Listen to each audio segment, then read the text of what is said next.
Good afternoon, everyone. Thank you, Carlo, for the introduction.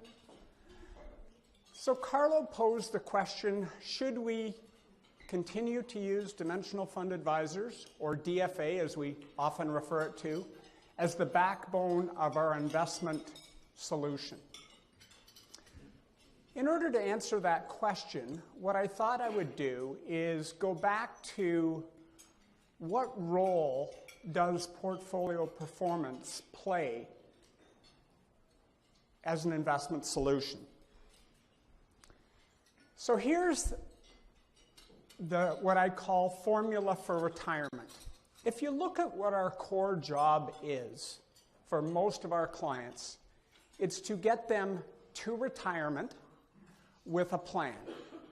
And then once they're retired, to have that plan work for the rest of their life so that they're able to live the lifestyle that they wanted to in their retirement. That's what we're trying to do, get you to retirement and to end of life with a financial plan that works. So you start with a good plan. And to that, you need good investment performance. And if you get the right combination of a good plan and good performance, you get retirement success. So that's our starting point. Let's go back in time prior to using dimensional fund advisors, or DFA, and look at how we used to put things together.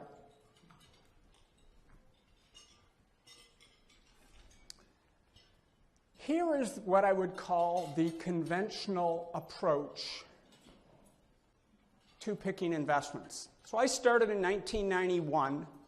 I started with a small mutual fund firm. I worked with a very seasoned veteran by the name of Rand Musselman. He was considered a mutual fund guru at the time, a legend. And he basically taught me to use active mutual funds to build client portfolios. In 1992, I switched over to Equion, and I started building my client portfolios using active mutual funds. Let's go back and actually look at this for a second. So how does an active mutual fund work? So imagine all of these little gray dots are all the possible stocks that exist in the marketplace today. So in the world, there's about 12,000 publicly traded companies that you could choose from. And what an active manager does is they go and select a few, maybe 30 to 100, that they think are going to outperform. And then, in turn, they sell a few that they think are going to underperform. And they're constantly changing their portfolios, hoping to pick winners and dump the losers. Pretty straightforward. Should be pretty easy, right? Well, here was the experience. From 1992 to 1996, Mike and I used Templeton, Trimark, McKinsey, Fidelity, AGF, 2020, and numerous other fund companies. I can see some faces in the room that were with us back then. They will remember those companies fondly, except for one thing. The performance wasn't there. We consistently underperformed the index. And when the performance isn't there, guess what doesn't work? The plan doesn't work. So if the plan doesn't work, that doesn't mean you're going to be able to retire on time and retire and maintain that lifestyle that you're accustomed to. So we needed to change something. So we decided, well, we're not very good at picking mutual funds. Maybe that's just not our forte. So we went out and hired consultants to do it for us. So we moved to stage 2. From 1997 to 2004, we had the best mutual funds selected for us by some of the best consultants in the world. These were called managed account programs, or wrap programs, or fund of funds, And we used a number of different ones. We started with the Mackenzie Star program. We used the Optima Strategy solution. We used the Loring Ward Private Client. We even used a program called Artisan. And the end result was we got a little closer, but the plans still weren't working. And our clients started to let us know. In 2003, 2004, we started to lose a lot of clients. And Mike and I said, you know what, this isn't working. We need to make a change. We were 96% in managed solutions at the time. We had climbed a mountain, but we had climbed the wrong mountain. So we did a couple of things. We decided, let's take 6 months and really think this thing through. We brought in all the major wholesalers that worked in the Toronto market from all the different fund companies. We invited them into our office. We wanted them to present all of their best solutions, be it managed, be it active, whatever it may be. And then we asked them one simple question. Can you name an advisor that you work with? And many of them worked with up to 100 different financial advisors in Toronto. We asked them a simple question. Can you name a manager or a financial advisor who's good at picking mutual funds? What do you think the response was? No. Okay? Can't name one single financial advisor out of the hundreds that they worked with in Toronto who was good at picking mutual funds. So if the advisors aren't good at picking mutual funds, what chance would everyone else have? So that was to the end of 2004. And it was about that time we made a major change. We went down to a conference in Dallas. There's about 100 financial advisors. There were 4 Canadians in the room. It was myself, Mike, a gentleman, Mike Hogan, who used to work with Assante, and one other advisor from somewhere out in Vancouver. And we listened for 3 days to this company called DFA. And what they did is they totally changed our philosophy about what we were doing. They convinced us in that period of 3 days that everything we had learned up to that point was wrong. What we had been trying to do for our clients was doomed to fail. And I remember coming back, the event was in November. I came back in December. I took all of my own accounts and I switched those accounts to DFA. The whole thing, every single dollar. Took it all out, and I took it out of what was at the time company product. What do I mean by that? Well, Assante had developed their own products. Loring Ward Private Client, Optima Strategy, and Artisan were all company products. We were 96% using our parents' company's products. And I made a decision that that wasn't the direction we wanted to head in. So what did we learn down in Dallas over that 3 days? Here are some of the basics of what we learned. Number 1, don't try and outguess the market. So this is data looking at a 15-year period of active mutual funds, both stock and bond. And over that period of 15 years, how many outperformed the market after fees? The number was 17% for stocks, 18% for bonds. You get about a 1 in 6 chance of doing it. Now, that's for one fund. Let's say Canadian equity. What if we wanted to pick US equity, international equity, real estate, long-term bonds, short-term bonds, corporate bonds? We would need to pick the right fund in all of those categories. Put that math together, and it doesn't look very good, and you can see why the financial plans weren't working very well. Next, Well, Rob, it's pretty simple. You just look at past performance and then assume that's going to continue. That's like looking, today's the trade deadline day in the NHL. That's looking like, we'll take some guy who scored 30 goals for the last 5 years, and we'll assume that he's going to continue to score 30 goals for the next 5 years. We know that doesn't work. Same thing holds true in mutual funds. So, if we look, we take the top 25% of mutual funds over the last 5 years. Okay? Top quartile rankings. They had the best performance over the last 5 years. If we were picking stocks, what percent would continue to outperform for the next 5 years? 23%. So we've picked the winners, and only 23% remain the winners for the next 5 years. So imagine you've picked 6 different funds, only 1.5 would remain the winners. Is it any better on the bond side? No. 27% continue to outperform. So we can start to see this picking past performance doesn't really work. In the mutual fund industry, like a lot of industries, they give it a star rating. How many stars? It's a 5-star mutual fund. What this tells you is that 5-star rating doesn't work very well.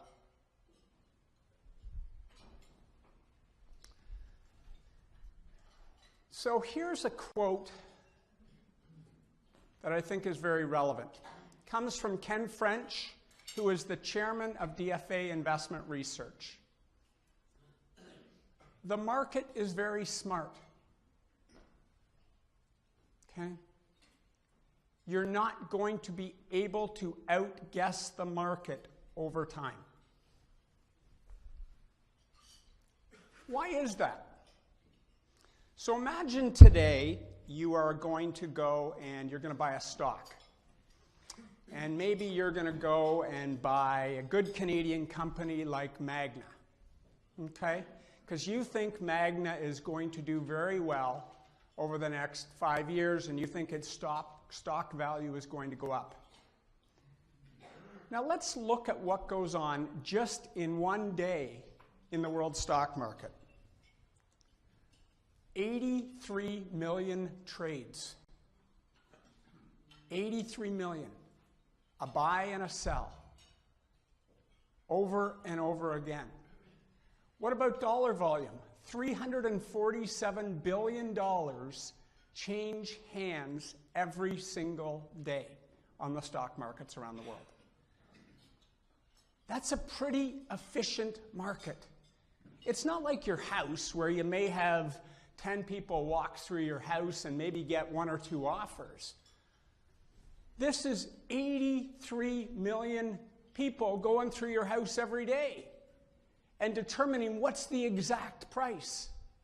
What are your chances of outguessing that? Not very good.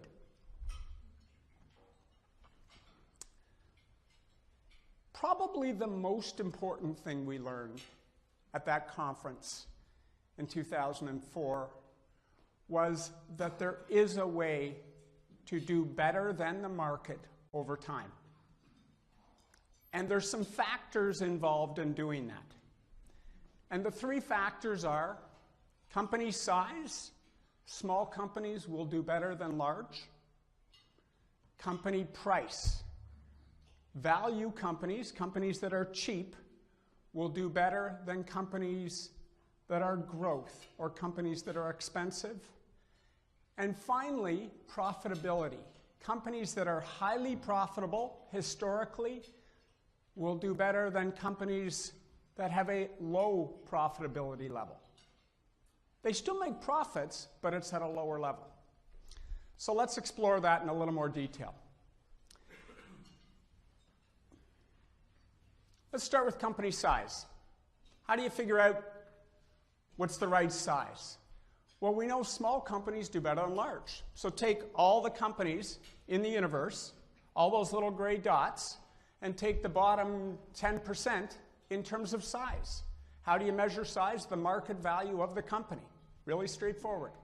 Okay, it's not how many employees or anything like that. It's just what's that company worth. If it's worth $10 million, it's probably small. If it's worth $2 billion, it's probably large. And just rank them like that. Okay? Pretty straightforward. Here's the data. So let me explain this chart because we're going to look at it a couple times, and I apologize if it's a little tricky to read. But what this shows is how well or how over time small companies did better than large. We're looking at 4 different numbers. The first one is Canadian stocks. Next is US stocks. Then we have international stocks, and finally emerging markets. And what the data says is that over time, small companies outperform large companies all around the world. Okay? Pretty straightforward. They have a higher return, a higher rate of return. In Canada, it's not that big, 0.12%. In the US, it's 2.4%. Non-US, 4.9%. And finally, in the emerging markets, it's somewhere in between at 1.1%.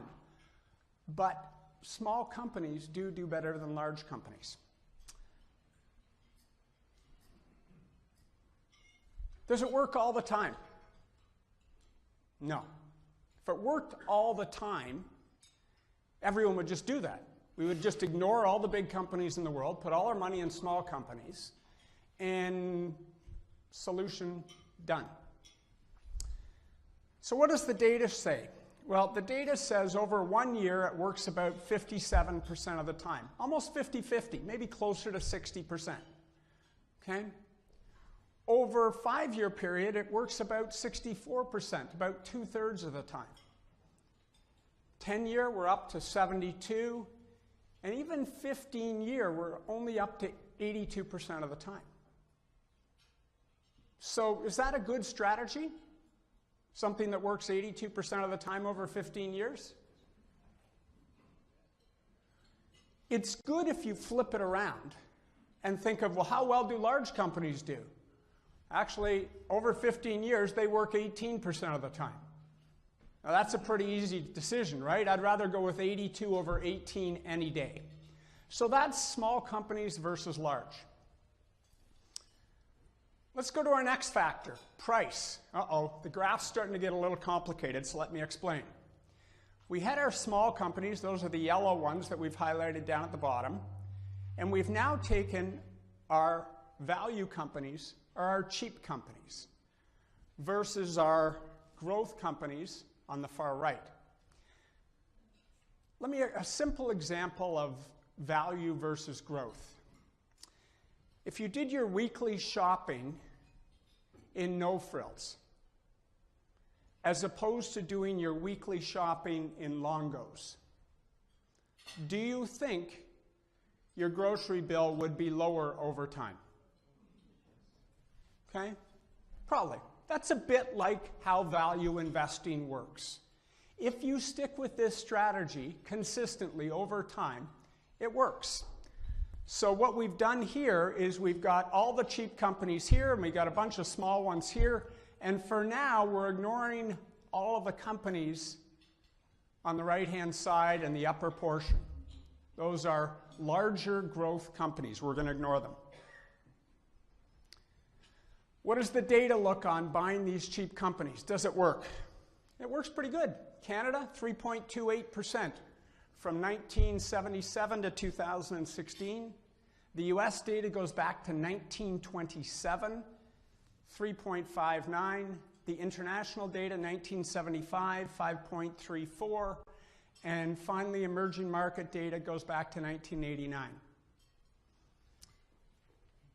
Question? Why haven't we gone back to 1927 for all of them? The data just wasn't available. Okay, so it's not like we're picking good time periods, it's just the data didn't exist. So we know this factor works. Value does better than growth over time. All the time? No. It's kind of like the small thing, but a little better. Over a 1-year period, 61% of the time. Over a 5-year, 3/4 of the time it works. Over a 10-year, we're up to 85, and even if we went 15 years, it works 95% of the time. Pretty good. Let's go to the third factor called profitability. Now, that graph is really getting complex now. Let's go back to the basics. We had our maybe 10,000 companies. We highlighted the small ones. We highlighted the cheap ones. And now we're highlighting the profitable ones. So we're picking a few of the yellow dots that are actually growth companies, but they're very profitable. And we're actually taking a whole chunk out here. And these are small growth companies that don't make any money. We're just completely ignoring them.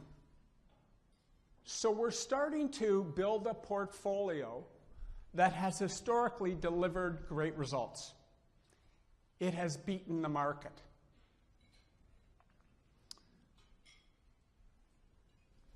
One of the questions I would ask, well, Rob, shouldn't we be beating the market by like 8% if we put all these things together? Unfortunately, the math does not work that way, okay? How the math works is you've got to actually, some of these companies are the same companies. So when you start to put profitability and small and value in place, sometimes some of those companies get all three. Sometimes they only get two of the factors, okay? Here's the evidence on profitability. 1990 to 2016, 7% in Canada. US to 1964, 4%. 1990 in the international markets, 4.5%. And I can't even read that, 1996 in the emerging markets. If I can't read it, I'm this close, I apologize. 5%. So this factor works pretty well.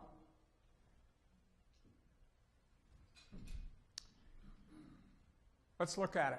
Does it work over 1 year? 69% of the time.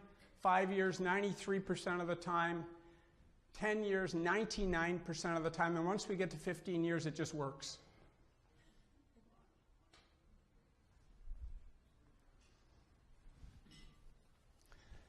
So, we've started. We know factor investing works. We know you can't pick previous winners.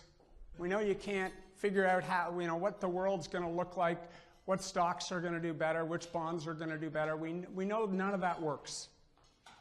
So what I want to do now is I want to explore how has DFA done? And we're going to look at it in a couple of different ways. Have they delivered what their research said they would deliver? So we're going to first of all look at fixed income. Fixed income are the bonds in your portfolio. Everyone in this room, almost everyone, has a piece of that. Some people are 10%, some people are as high as 60% in bonds. And when we compare these numbers, we're comparing it to the index after fees. So DFA's results are after their fee. And the index is without any fees. It's a pure index return. So we're going to look at this on 5-year numbers and 10-year numbers. I'm going to concentrate more on the longer-term number because we know that's where we should start to see a difference. On the 5-year number, DFA's fixed income has delivered an extra 24 basis points, or 0.24%. So not quite 1%, but 0.24%. Okay, pretty good result. Over 10-year number, that gets even better. They've delivered an extra 76 basis points. So for fixed income investing, that is a great result after fees. It's delivered almost an extra 1% per year over 10 years.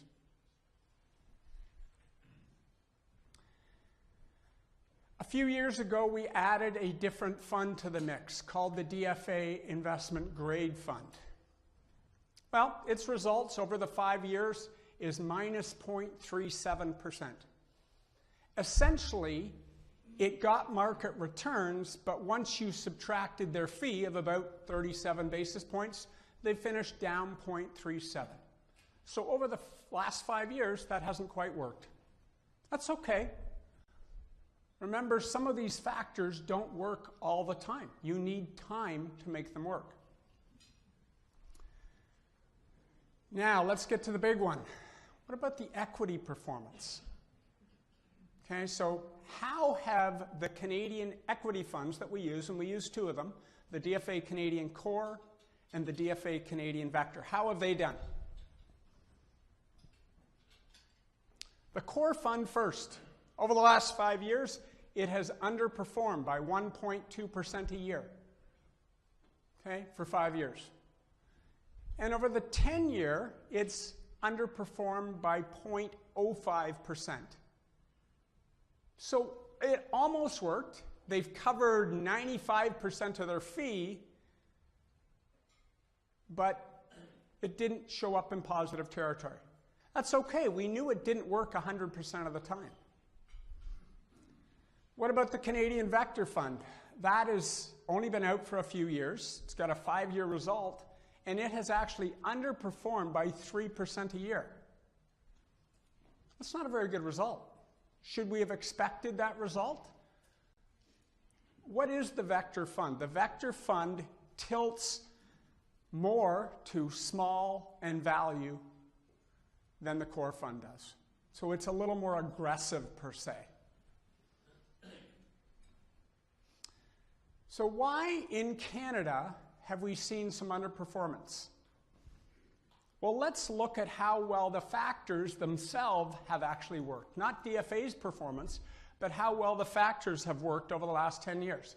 So let's look at small versus large. 5 years, we can see that small companies have underperformed large companies over the last 5 years. So it's actually in the data. In other words, over the last 5 years, it didn't work very well. Large companies did better than small. Even over 10 years, large companies did better than small in Canada. Now, as we know, Canada's resource-based, right? Lots of small oil and gas companies. How have they done over the last 10 years? Not that well. Well, let's go to the value premium, or the price premium. 5-year number delivered an extra 1.87. 10-year number, an extra 4.43. So that factor's worked, but the small one hasn't. Should we have expected that? Well, over 10 years, it only worked 72% of the time. So there was a 28% chance that the result didn't show up. Okay? Does that make some sense?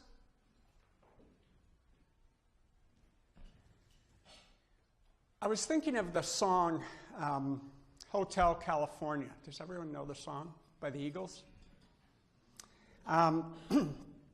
Investing with DFA is a bit like some of the words in that song.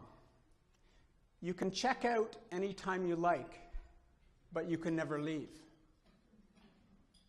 Why can you never leave? Because you need to hang around for those factors to start working. And sometimes you need to stay a little extra time for those factors to start working.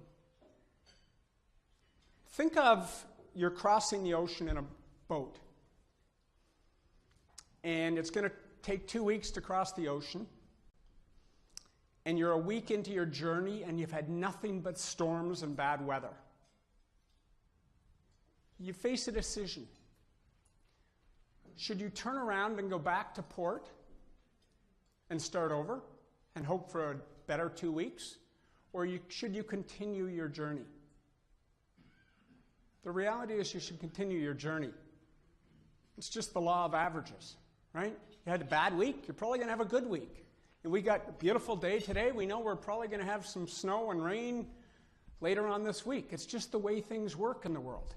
Okay. Let's look at the U.S. equity performance. How has it worked?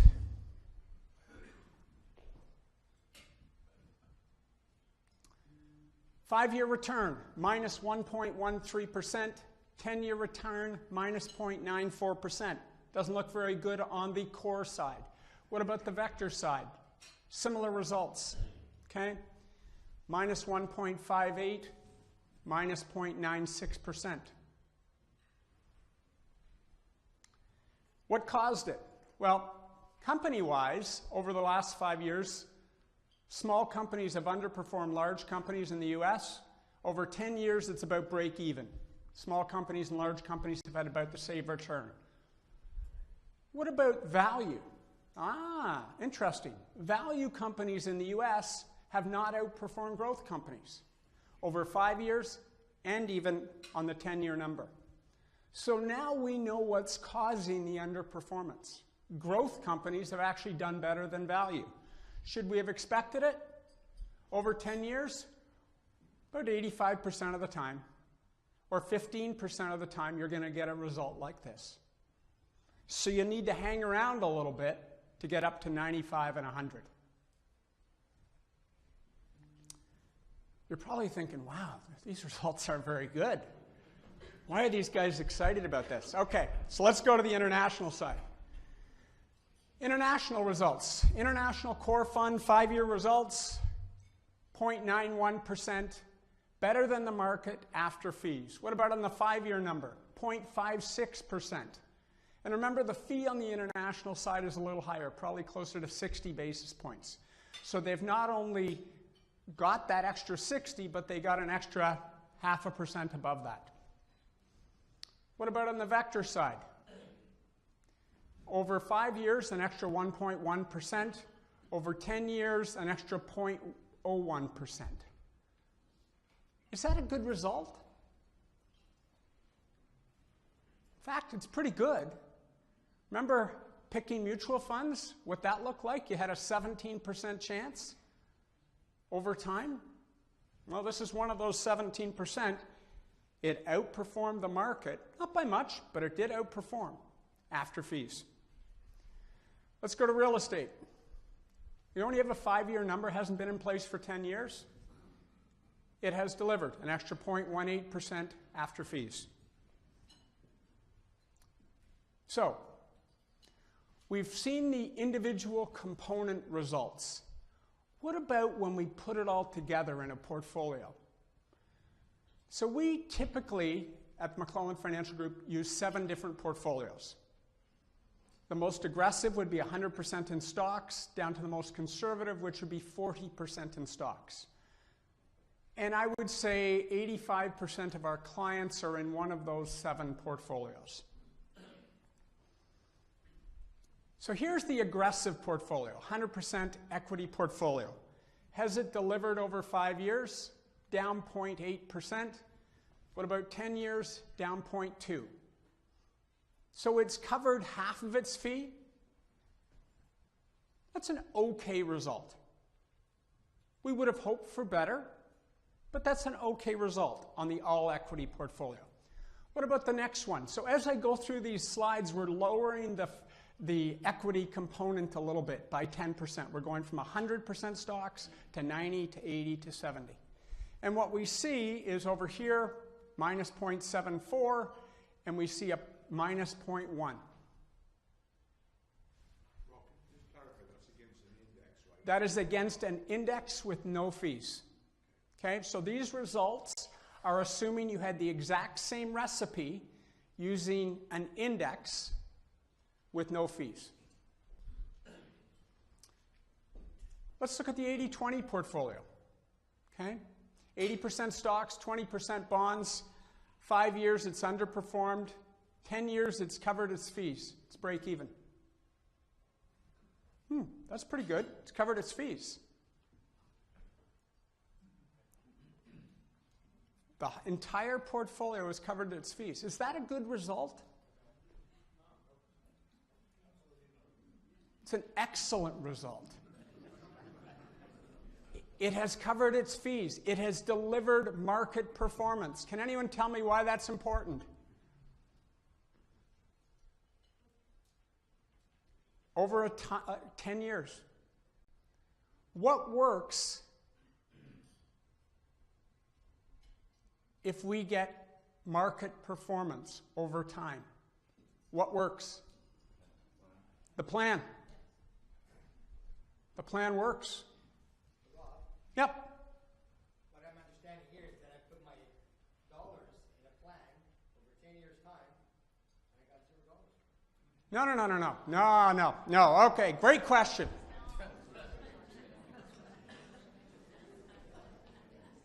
The assumption, so let me clarify that. How did the market do over 10 years? 5%. So you got 5%. You didn't get 0, you got 5%. This is the return above the market. Okay? All these returns are above or below the market. Great question, thank you. I didn't want anyone walking away with the wrong opinion that we had a 0% performance over the last 10 years. Because guess what? The plans would not be working. Okay, let's go to the next portfolio, the 70-30 portfolio. 70% stocks, 30% bonds. This is our favorite portfolio. I don't know why, it just is. Okay, over 5 years, it's underperformed by 0.5%. Over 10 years, it has beaten the market by 10 basis points. Let's keep going. Let's go to the 40-60 portfolio. Underperformed in the 5, outperformed in the 10. And then we'll go to our 50. 50% stocks, 50% bonds. Again, over 10 years, it's outperformed by 30 basis points. That's a great result. Remember, this is putting all of the pieces together. Remember how I said how difficult it would be to pick the 17% in Canada, US, international, real estate, and fixed? This is doing it. This is getting that 17% in each asset class. And finally, our last portfolio, 60% bonds, 40%, it's outperformed. Okay? So, but if you take this is relative to the index, right? Yes. So a portfolio which is more fixed assets would have a lower growth in its index than an equity portfolio. So when we're comparing it to its index, we're comparing it to an index of 50% bonds, 50% stocks. Right, but the 50% bonds, that half the portfolio would grow less in that period of time than the 50% equity one. Absolutely. Absolutely. So the more conservative portfolio, even though they've done a little better, would grow at a lower rate of return. What were the value metrics used, or what value metrics do you use for bond? Like there can be junk bond, there's government bonds at the top end, junk Yep. bonds at the bottom, Kenneth all the way between. Okay. Is it the entire market? So the question is, what strategy do we use for bonds? Today, I wanted to focus on equities. The bond discussion is actually a whole other day. Quite simply, we use maturity and term and quality. Quality of the bonds, A, AA, AAA, triple Bs, terms, short-term, medium-term, long-term. DFA has a very unique strategy on how they determine where they should be on what they call their bond curve. It's a whole other discussion that I won't go through today. Needless to say, the results show that it's been working. So, we've now seen all of the McClelland Financial Group portfolios over 10 years are delivering close or better than market returns. Now, a few years ago, DFA launched some balance funds. And we've been using those in your tax-free savings accounts, in your small LIRA or RIF accounts, sometimes in your open accounts. I actually have some clients in the room that use it for all of their accounts. And that was a recommendation by me to do that. So, has it delivered? We only have 3 years worth of data, and I'm going to go through the 6 funds just to show you. But needless to say, it's outperformed 0.36% over 3 years. The 50-50 has outperformed. The 60% stock, 40% bond has outperformed. The 70-30 has outperformed. The 80-20 has outperformed. And finally, the 100% stock portfolio has outperformed. So needless to say, in that short period of 3 years, those balanced funds are off to a great start. Any questions before we go to the next part? Yes? I was trying to figure out my small brain the 80-20, 80% equity, 20% fixed versus 60-40 equity versus fixed. And from what I can see here, I don't know all your numbers, but I would have to think over 10, 15 years, the 80-20 has performed like net, your total return, because on average your equity would be, say, 10%, and your fixed on an up market would be 2%. Yep. So overall, I would have to think the 80% equity is a much better return over 10, 15 years than the 40. What am I talking? 60-40. The 60-40 portfolio. Okay, so the question is, should the portfolio with more stocks in it do better over time? Absolutely. And it does. But we're not reviewing that today. Every person in this room has a different recipe, a different mix. You're in one of the 7 different portfolios. Some people are more aggressive, some people are more conservative. Okay? So those results still hold true. Those with more stocks do better than those with more bonds over time. I'm going to keep going. So, go ahead. On the previous slides, maybe I'm misunderstanding it, but I thought basically the fixed funds did better than the equity funds. Okay. In terms of DFA performance. And so my question is, well, why would the bond funds outperform the equity funds? Okay. So the question is, on the previous slide, and I'll go back a bit, when we were looking at the component results, actually I got to go too far back, but what we noticed was that the funds, the TMFG portfolios that were more conservative did better than those that were more aggressive. It's not that they did better, it's that they did better than the market. So why was that? Yes, you're right. DFA's fixed income funds over that time period did better relatively than their equity funds. It doesn't mean they did better. They dramatically underperformed the equities, but they did better relatively compared to apples and apples and oranges and oranges. You're right. The fixed income did deliver better results over 10 years. Okay? As did the international, delivered better results than the Canadian results. And the Canadian results are better than the US results. So, Hey, Rob. yep. Can I just ask one question before you go on? Yep. How would you answer the question? I'm sure people in here are thinking, well, why wouldn't I just buy an indexed fund? Because over the last 5 years, the index fund has outperformed the DFA. What would be your answer to that question? Do you get the index fund for free? No, it's lower fees than Okay, so which index fund are you buying? S&P 500 maybe. Oh, just one. So you're just going to put all your money in the US. So again, Split it up between okay. S&P 500, the Russell 2000, and a couple others. And what would your 10-year results be? I'll pull up your graph where I'm running. As- When you talk index on that, what index are you referring to? We're comparing apples to apples. So if we're looking at the Canadian index, we're looking at not just the TSX 300, we're looking at all publicly traded companies in Canada. Okay? In the US, we're looking at the Russell 3000, 3,000 companies in the US. So your question is, why wouldn't I just pick index funds? I can guarantee you, over 10 years, you will underperform the index 100% of the time by the fee. And once you start building a properly diversified global portfolio, you're going to see that that fee isn't as cheap as you thought it was. It's not 5 basis points. It's closer to 40.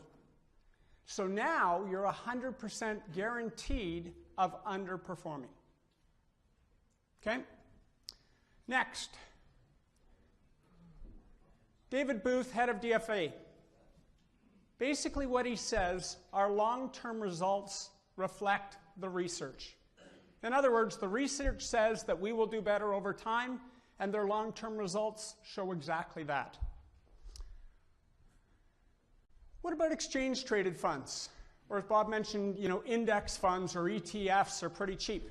Well, let's look at some of the differences. We're always looking at that as a possible solution, but to date, we don't think that's the right solution, and here's why. With DFA, we have no trading costs. With an ETF, every time we make a change, we got to do a buy and a sell. We can't do monthly investment plans in ETFs. We can't do monthly withdrawal plans in ETFs because every time it's a buy or a sell, and that costs money. That adds to your costs.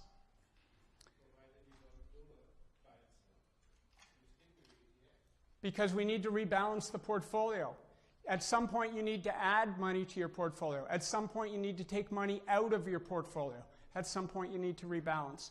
All of those trigger transactions. What else is different? DFA, one company. ETFs, multiple companies. 5 years ago, there was maybe 200 ETFs in the marketplace. Today, there's over 3,000 exchange-traded funds in the marketplace. Every day, a new one gets launched, or multiple ones get launched. Tax package, one simple tax package, one simple capital gain and loss report. ETFs, multiple tax packages.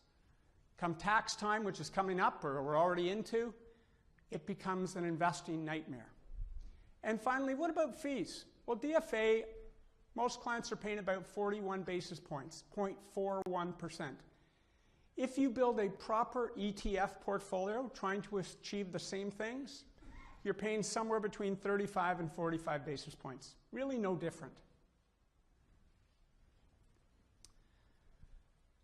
DFA has also been looking at ways to lower client fees. Some examples. On what we call the component funds, the 2 Canadian, 2 US, 2 international, there's 10 different funds. Over the last 3 years, you've seen them drop between 1 and 10 basis points, or an average of 3 to 22%. On our portfolios, as we put them together, fees have come down 5 and 8 to 8 basis points, 11 to 16%.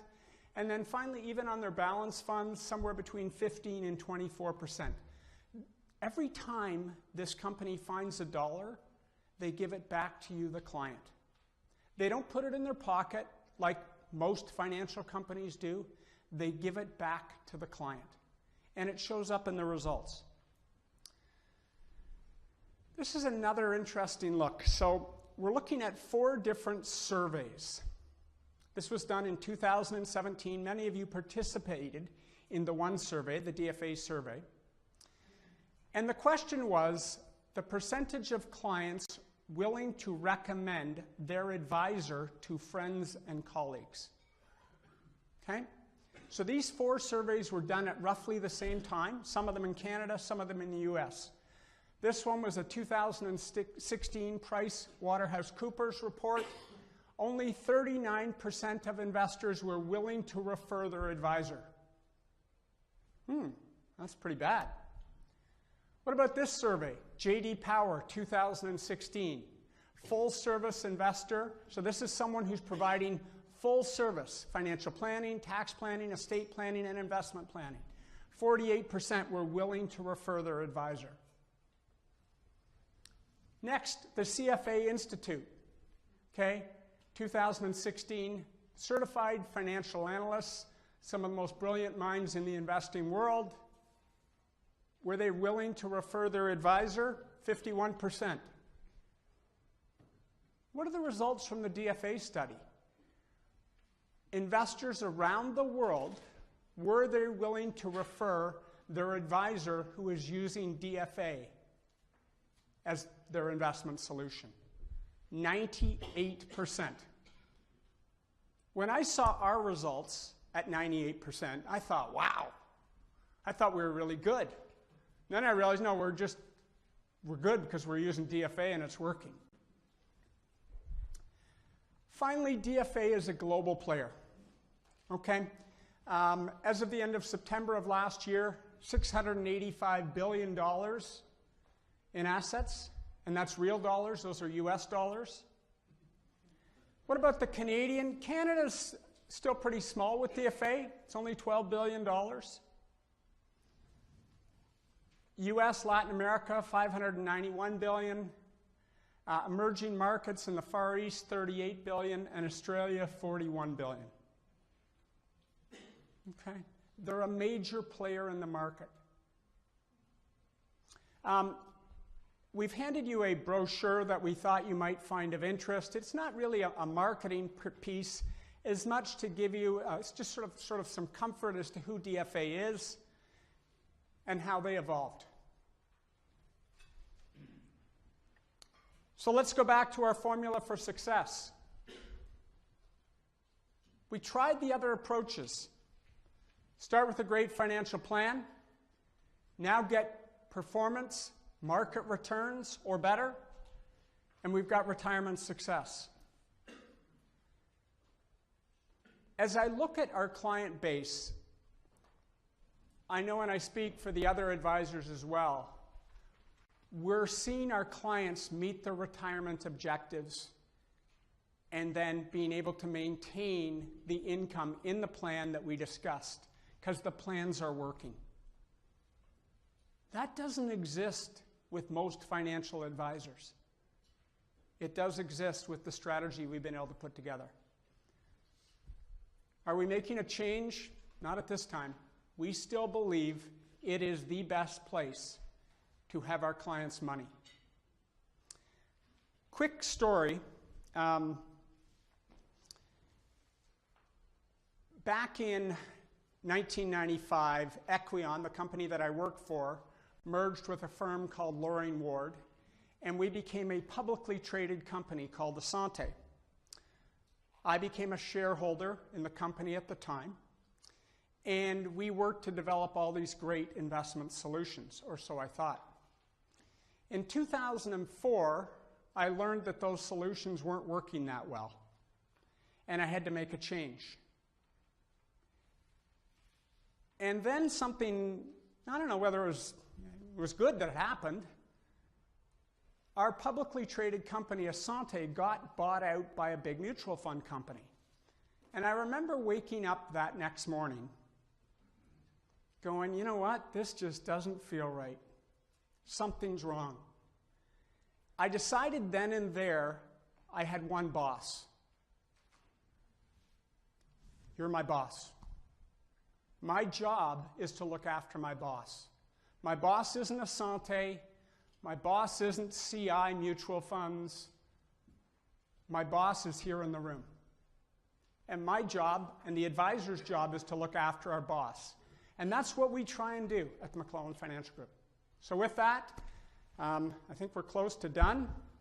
If there's any questions, I'm willing to answer. We are right on 1 o'clock, so if you need to leave, please feel free, and then I'll handle some questions from the room.